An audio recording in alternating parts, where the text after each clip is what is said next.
Hi, cameras.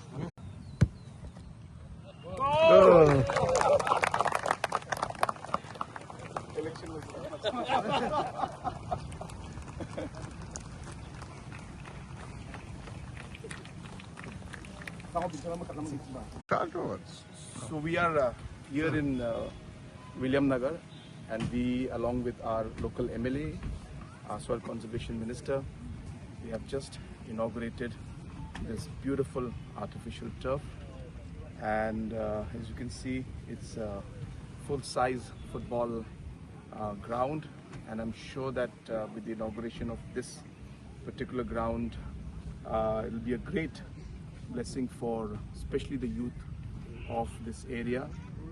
And like this, there are close to about 25 plus artificial turfs which are being constructed as we are speaking, and another 25 is going to be sanctioned. So by the end of all of this, we should be having close to 50 such artificial turfs throughout the state.